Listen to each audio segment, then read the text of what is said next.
수억 명의 시청자 앞에서 역사의 순간을 연출해온 한 사람. 누구보다 냉정하고 이성적이었던 그 남자. 설마 한국의 대통령 선거 개표 방송을 보며 눈물을 흘리게 될 줄은 그 자신도 몰랐습니다. 대통령 선거만큼이나 전 세계의 이목을 사로잡은 한국의 선거 개표 방송. 세계 그 어떤 나라도 상상조차 하지 못한 일들을 한국은 일단 해냅니다. 그날 밤 대한민국은 또 한 번 세계를 놀라게 했습니다. 그리고 그 매력에 빠져든 건 비단 한 사람만이 아니었습니다. 전 세계가 주목한 그 놀라운 이야기, 지금부터 시작합니다. 저는 에드워드 블레이크입니다. CNN 정치부에서 수석 프로듀서로 일한 지 벌써 15년이 넘었죠. 뉴욕 맨해튼 본사 27층, 제 사무실 창문 너머로는 센트럴파크가 내려다 보입니다. 매일 아침 7시면 출근해서 밤 10시까지 일하는 게 제 일상이에요. 그날도 여느 때와 다름없이 대선 개표방송 기획회의가 시작됐어요. 회의실에 들어서자마자 젊은 PD들이 벌써 떠들어대고 있더군요. 요즘 애들은 맨날 새로운 걸 시도하자고 하거든요. 애드, 이번엔 좀 다르게 해봐요. 젊은 층 시청률이 너무 떨어져요.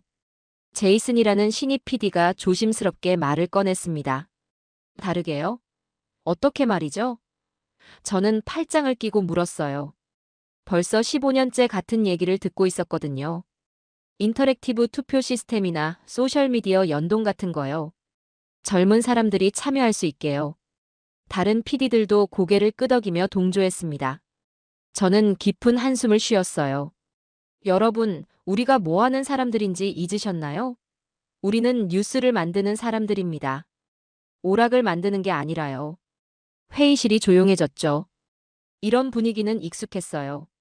정치는 시민을 교육하는 도구예요. 미국의 지식인들은 품격 있는 정보를 원합니다. 웃음이나 감정 따위는 필요 없어요. 제이슨이 다시 입을 열었어요. 하지만 애드, 투표율을 보세요. 지난 선거 때 60%도 안 됐잖아요. 사람들이 관심을 잃고 있다고요. 그건 사람들이 정치의 중요성을 모르기 때문이에요. 우리가 더 정확하고 깊이 있는 정보를 제공하면 돼요. 젊은 PD 하나가 끼어들었어요.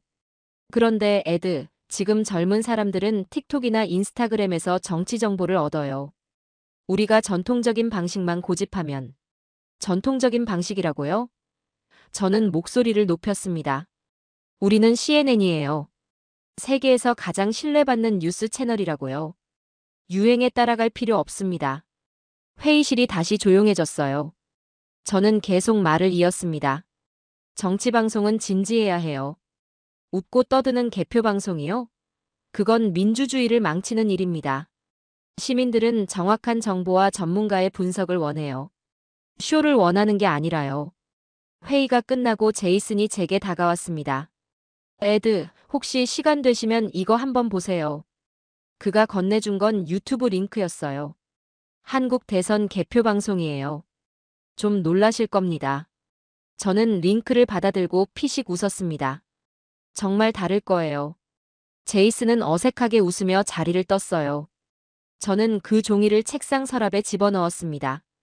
58년을 살면서 정치 방송을 해온 제가 한국의 개표 방송에서 뭘 배울 게 있다는 걸까요? 정치는 진지해야 합니다.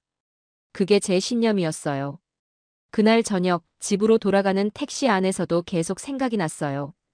요즘 젊은 직원들은 뭐든지 재미있게 만들려고 하더군요. 하지만 정치는 게임이 아닙니다. 민주주의의 근간이죠. 그날 밤 집에 돌아와서 평소처럼 저녁을 먹고 있었어요. 아내는 벌써 잠자리에 들었고 저 혼자 거실에서 노트북을 켜고 앉았습니다. 내일 회의 자료를 정리하려고 했는데 문득 제이슨이 준 그 종이가 생각났어요. 에이, 뭐 별거겠어. 하면서도 왠지 궁금해졌습니다. 그냥 5분만 보고 끌까 싶어서 링크를 클릭했어요. 처음 화면이 뜨자마자 저는 당황했습니다. 뭔가 화려한 음악과 함께 애니메이션이 나오더군요. 그런데 그 다음 장면을 보고는 정말 어이가 없었어요. 대통령 후보들이 변기에서 튀어나오고 있었거든요. 이게 뭐야, 대체? 저는 헛웃음을 흘렸습니다. 역시 제이슨 말이 맞네. 이건 완전히 개그 프로그램이잖아. 끄려고 했는데 그때 화면에서 뭔가 신기한 게 나왔어요. 실내 자전거가 돌아가면서 득표수가 올라가는 애니메이션이었습니다. 어, 이건 좀 재미있네. 저도 모르게 자세를 고쳐 앉았어요. 그 다음엔 오징어 게임 패러디가 나왔습니다. 후보들이 달고나 뽑기를 하고 있더군요. 아니, 이렇게까지 해도 되나? 하면서도 계속 보고 있었어요. 이상했습니다. 분명히 웃기려고 만든 건데 실제 개표 결과는 정확하게 나오고 있었거든요.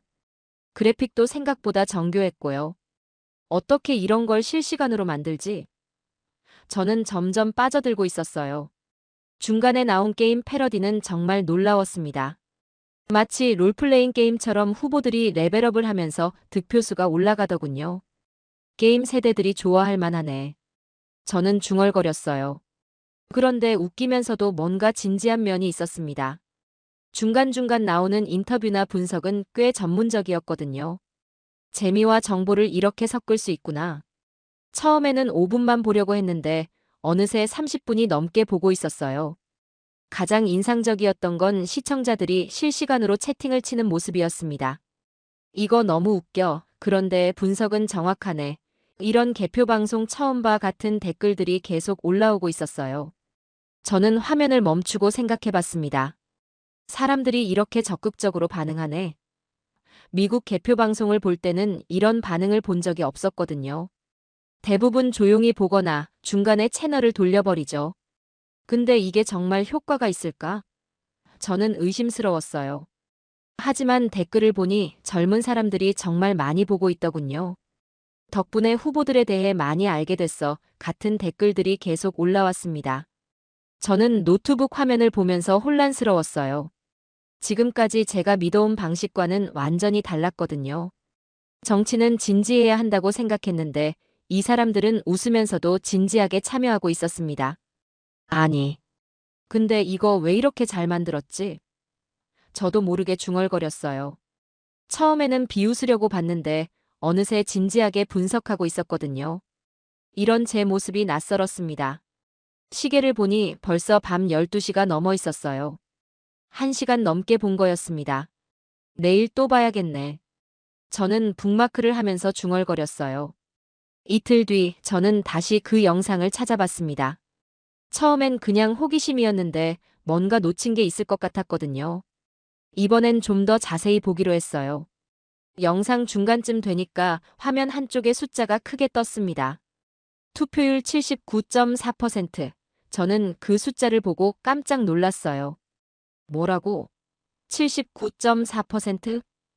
처음엔 잘못 본 줄 알았습니다. 다시 한번 확인해 봤는데 맞더군요. 이게 진짜야? 저는 급하게 노트북을 켜서 검색을 시작했어요. 한국 대선 투표율을 찾아보니 정말로 79.8%였습니다. 세상에. 미국은 지난 대선 때 66%도 힘들었는데 말이죠. 비교해보고 싶어서 다른 나라들도 찾아봤어요. 영국은 67%, 프랑스는 69%, 독일은 76% 정도였습니다. 한국이 단연 높았어요. 이건 그냥 높은 수치가 아니야. 저는 계산해봤습니다. 미국 인구가 3억 3천만 명 정도인데 투표율이 79%라면 2억 6천만 명이 투표한다는 얘기네. 상상이 안 갔어요. 우리나라에서는 절대 불가능한 숫자였거든요. 그런데 더 놀라운 건 따로 있었습니다. 영상을 계속 보니까 젊은 층 투표율도 높더군요.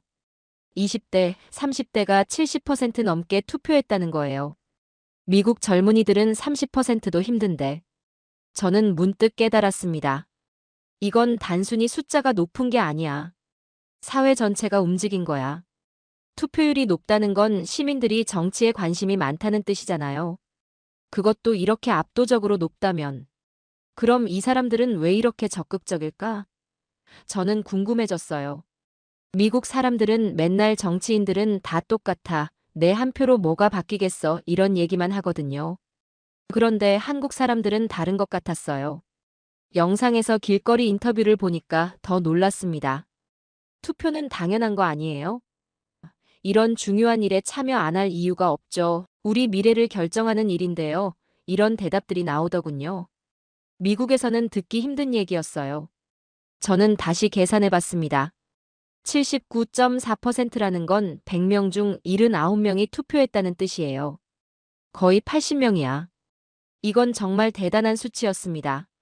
특별한 캠페인이나 강제가 있었던 것도 아닌데 말이죠. 그때 문득 든 생각이 있었어요. 혹시 이 높은 투표율이 저 개표 방송과 관련이 있을까? 사람들이 정치에 더 관심을 갖게 만드는 뭔가가 있는 건 아닐까 싶었거든요. 영상 댓글을 다시 보니까 이런 게 있더군요. 개표 방송이 기대돼서 꼭 투표하고 봐야겠어요. 결과가 궁금해서 일찍 투표하고 기다렸네요. 이렇게 하니까 정치가 친근해졌어요. 같은 댓글들이요. 저는 점점 혼란스러워졌어요. 지금까지는 정치는 진지해야 하고 재미있게 만들면 사람들이 가볍게 생각한다고 믿었거든요. 그런데 한국은 재미있게 만들었는데도 투표율이 이렇게 높은 거예요. 그럼 내가 틀렸다는 얘기인가? 저는 자문해봤습니다. 58년을 살면서 15년 넘게 정치 방송을 만들면서 가져온 신념이 흔들리기 시작했어요. 그날 밤 저는 한참 동안 생각에 잠겼습니다. 이건 그냥 선거가 아니라 집단 의식의 수준이야. 한국 사람들의 정치 참여는 단순히 의무감이 아니라 뭔가 다른 차원의 일인 것 같았어요. 79.4%. 그 숫자가 계속 머릿속에 맴돌았습니다. 그 다음 날 저는 한국 개표 시스템에 대해 더 자세히 알아보기 시작했습니다. 79.4%라는 투표율도 놀라웠지만 또 다른 충격이 기다리고 있었거든요. 아니, 근데 저 많은 투표를 어떻게 이렇게 빨리 집계하지? 영상을 다시 보니까 개표 속도가 말이 안 됐어요. 저녁 8시에 투표가 끝나고 밤 12시 전에 당선자가 결정되더군요. 4시간 만에. 미국 같으면 최소 3일은 걸려요. 지난 대선 때는 일주일 넘게 걸렸잖아요. 그런데 한국은 하룻밤 사이에 모든 게 끝나는 거예요. 이게 어떻게 가능하지? 저는 인터넷을 뒤져서 한국의 개표 시스템을 조사하기 시작했습니다. 전국에 투표소가 14,000개 정도 있는데 각 투표소마다 실시간으로 개표 결과가 올라온다는 거예요. 와, 이건 완전히 다른 시스템이네. 더 놀라운 건 전자개표기였습니다. 종이 투표지를 기계가 자동으로 읽어서 집계하는 거예요. 하지만 완전 전자투표가 아니라 종이 투표지는 그대로 보관한다고 하더군요. 투명성과 효율성을 동시에 잡았네. 우리는 개표에 며칠 걸리고도 싸움인데. 저는 한숨을 쉬었어요. 미국은 개표 과정에서 항상 논란이 생기거든요. 부정선거다, 표를 조작했다, 이런 얘기들이 끊이지 않아요. 그런데 한국은 어떨까 싶어서 더 찾아봤는데 개표 과정에 대한 불신이나 논란이 거의 없더군요. 어떻게 이런 일이 가능하지? 저는 정말 궁금했어요. 알고 보니 개표 과정을 모두 공개한다는 거예요. 각 정당에서 참관인을 보내고 시민들도 참관할 수 있고 CCTV로 전 과정을 녹화한다고 하더군요. 투명성이 이 정도면 저는 미국 상황과 비교해 봤습니다. 우리는 각 주마다 다른 시스템을 쓰거든요. 어떤 곳은 전자투표, 어떤 곳은 종이투표, 또 어떤 곳은 우편투표. 통일성이 없으니까 문제가 생기는 거야. 그런데 한국은 전국이 똑같은 시스템을 써요. 똑같은 투표용지, 똑같은 개표기, 똑같은 절차. 이러니까 신속하고 정확할 수밖에 없지. 더 인상적이었던 건 방송과의 연동이었어요. 개표 결과가 실시간으로 방송사에 전달되어서 그걸 바탕으로 실시간 그래픽을 만드는 거예요. 그래서 저렇게 정교한 애니메이션이 가능했구나. 저는 문득 깨달았습니다. 이 사람들은 선거 자체에 대한 신뢰가 높은 거야. 개표 과정이 투명하고 신속하니까 결과에 대해 의심하지 않는 거죠. 승부가 나면 깔끔하게 인정하고 넘어가는 거예요. 우리와는 완전히 다른 세계네. 미국은 개표 과정에서부터 갈등이 시작되거든요. 표를 세는 것부터 논란이고 결과가 나와도 인정하지 않는 경우가 많아요. 그날 밤 저는 또 다른 영상을 찾아봤습니다. 개표 현장을 보여주는 다큐멘터리였어요. 개표소에서 일하는 공무원들이 밤새 일하는 모습이 나왔는데 정말 조용하고 차분하더군요. 큰 소리도 없고 다툼도 없고. 이건 축제 같은 분위기야. 저는 중얼거렸어요. 물론 긴장감은 있지만 뭔가 건전한 긴장감이었어요. 스포츠 경기를 보는 것 같다고 할까요? 한국 사람들에게는 선거가 갈등의 원인이 아니라 민주주의를 확인하는 축제인 것 같았어요. 정치가 신뢰를 가질 수 있다는 걸 한국이 증명하고 있군. 저는 조용히 중얼거렸습니다. 그 순간 제가 지금까지 당연하게 생각했던 것들이 전부 무너지기 시작했어요. 다음 주말, 저는 한국의 투표 시스템에 대해 더 깊이 파보기로 했습니다. 개표 속도도 놀라웠지만 투표 과정 자체도 궁금해졌거든요. 도대체 어떻게 79%나 투표할 수 있는 거지? 자료를 찾아보니까 첫 번째 비밀이 투표소 접근성이었어요. 한국은 전국 어디든 집에서 도보로 10분 이내에 투표소가 있다는 거예요. 10분? 저는 깜짝 놀랐습니다. 미국 상황과 비교해보니까 정말 달랐어요. 우리는 투표소 가는데 차로 30분, 1시간 걸리는 곳이 많거든요. 특히 시골 지역은 더 심해요.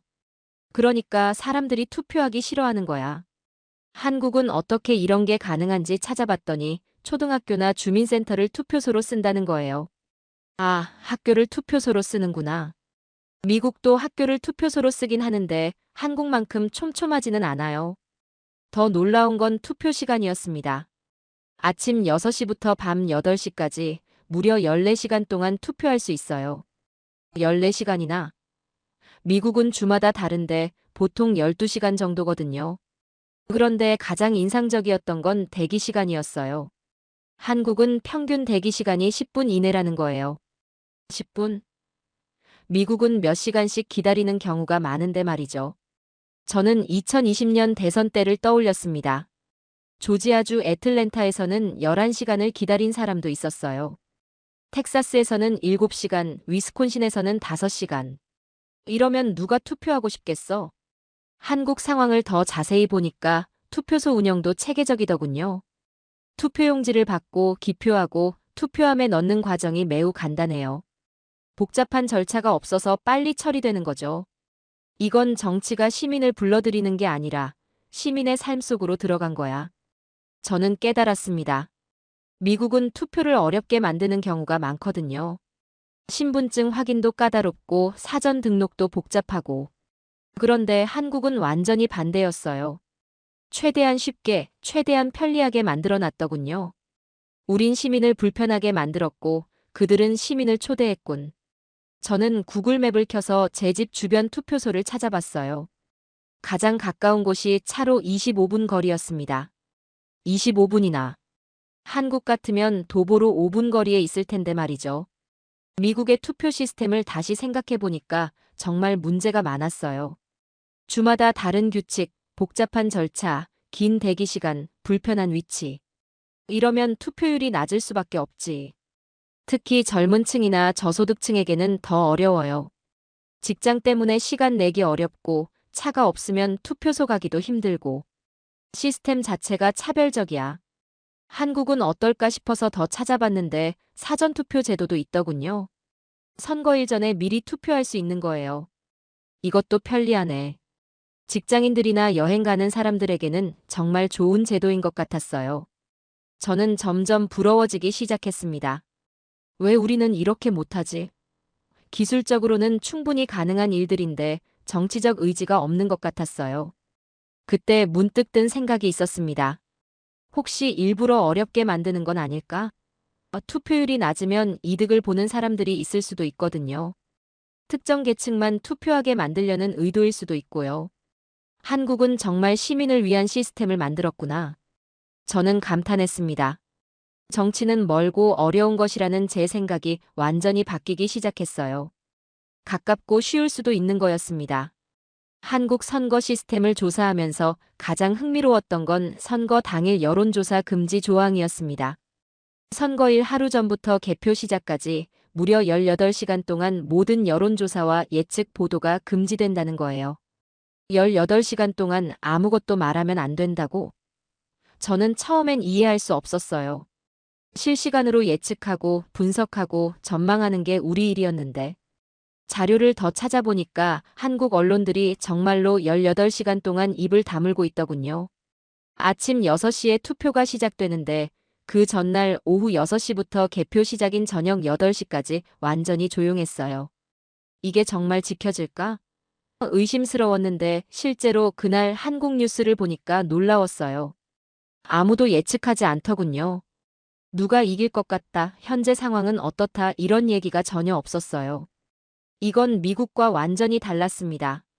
우리는 선거일 아침부터 동부 지역 출구조사 결과, 핵심 경합주 전망 이런 얘기를 계속하거든요.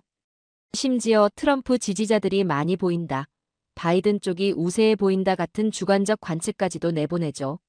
한국은 대신 뭘 하고 있었냐면 투표 과정 자체에 집중하고 있었어요.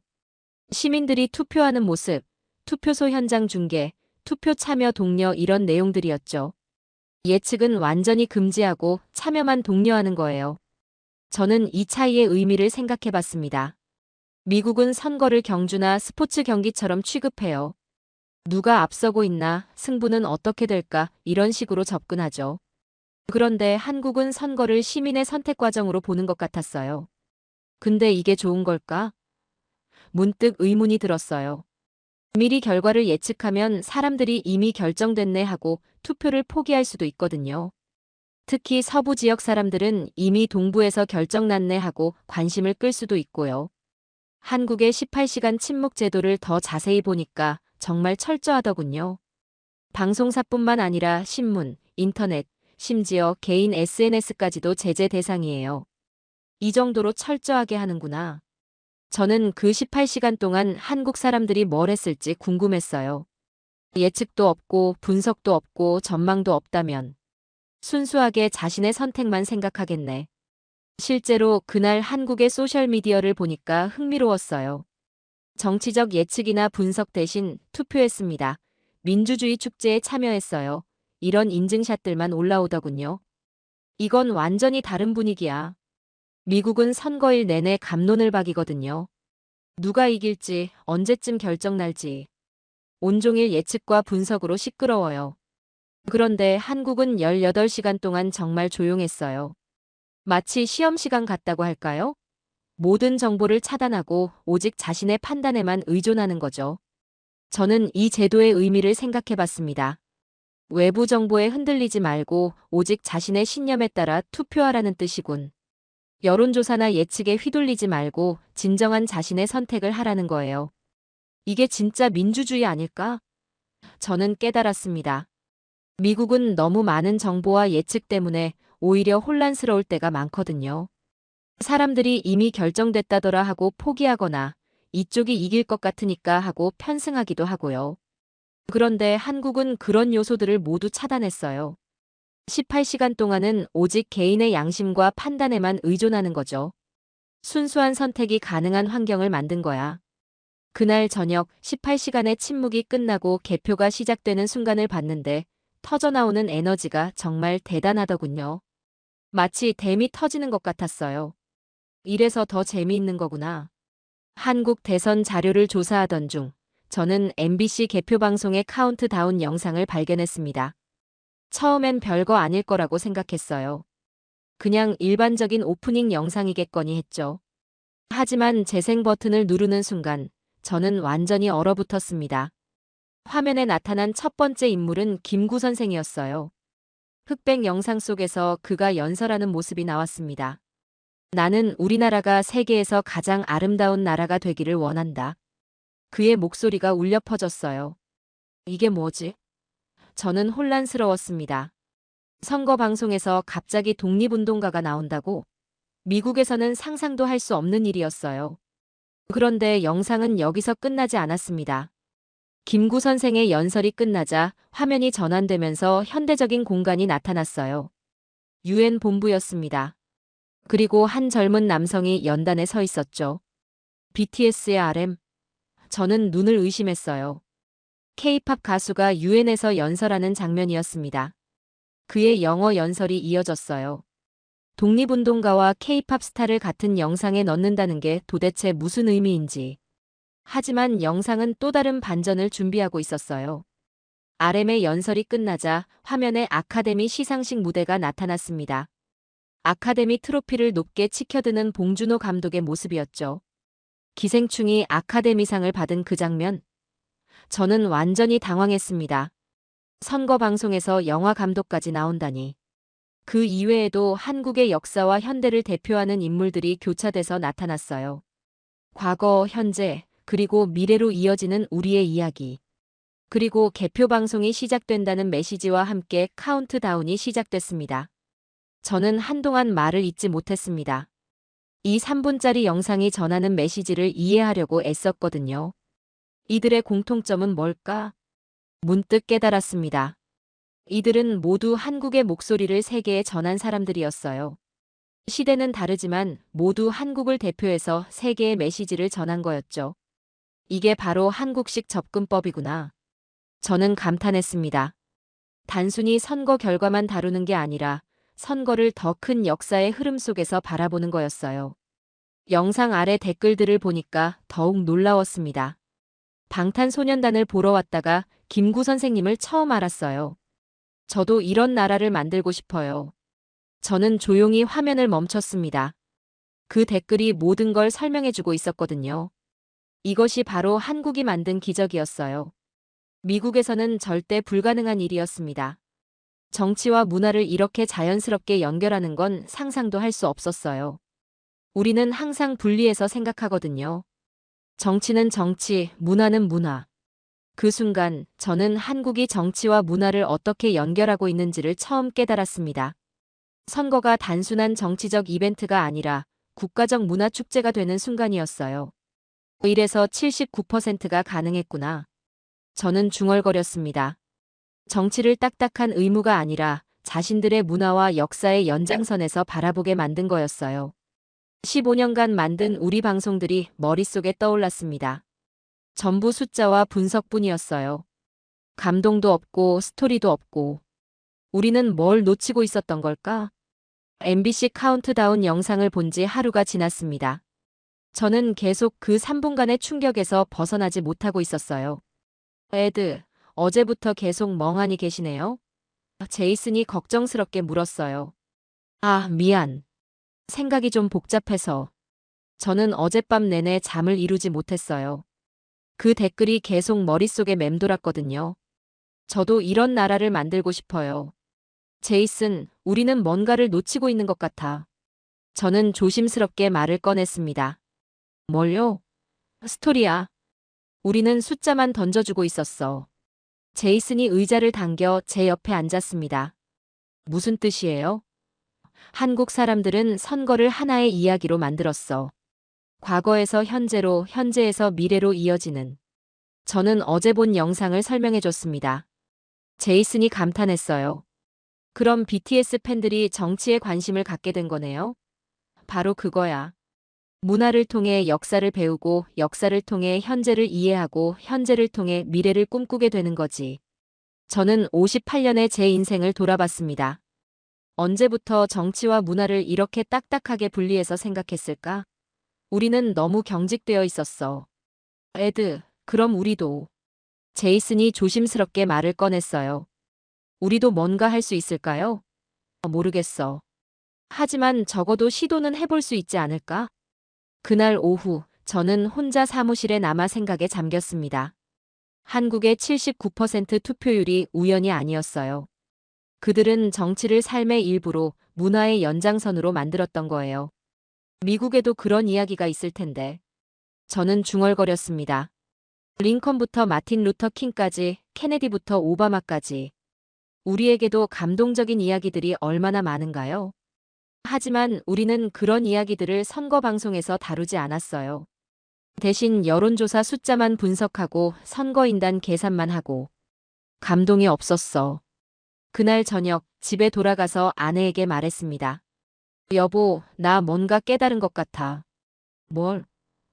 우리가 왜 젊은 사람들을 잃어버렸는지. 아내가 관심 있게 물었어요. 왜? 우리는 정치를 너무 어렵게 만들었어.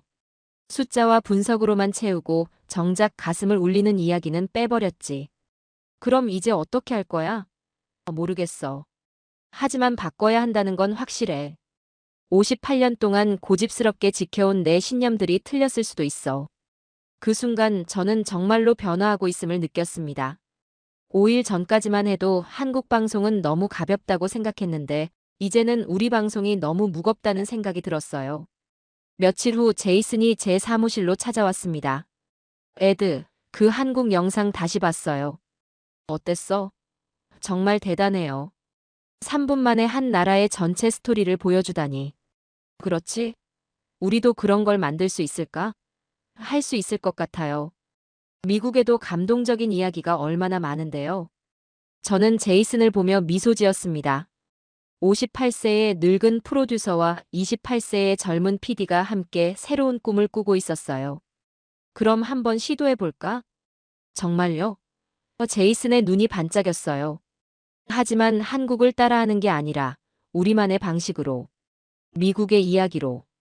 그날 이후 저는 완전히 바뀌었습니다. 한국이 보여준 건 단순한 방송 기법이 아니었어요. 그것은 정치를 어떻게 사람들의 삶과 연결시킬 수 있는지에 대한 통찰이었습니다. 58년을 살면서 처음으로 제 모든 신념이 흔들렸지만 동시에 새로운 가능성을 발견한 순간이기도 했어요. 고정관념을 깨고 다른 문화에서 배우고 변화를 두려워하지 않는 것. 그것이 진정한 성장이라는 걸 깨달았습니다. 오늘의 사연은 여기까지입니다. 그는 말했습니다. 정치는 진지해야 한다고 믿었지만 진심은 웃음 속에 더 가까이 있었습니다. 한국의 개표 방송은 단순한 이벤트가 아니었습니다. 수십 년에 걸쳐 쌓아온 신뢰, 시민 한 사람 한 사람의 질서, 그리고 보이지 않는 곳에서 묵묵히 일하는 수많은 손길들. 그 모든 것이 모여 단 몇 시간 만에 전 세계가 부러워할 민주주의의 축제를 완성한 것입니다. 화려하지 않아도, 소란스럽지 않아도 대한민국은 늘 할 일을 해냅니다. 그리고 지금 그 진심은 조용히 세계를 바꾸고 있습니다. 긴 영상 시청해주셔서 감사합니다. 내일은 더 좋은 영상으로 찾아오겠습니다.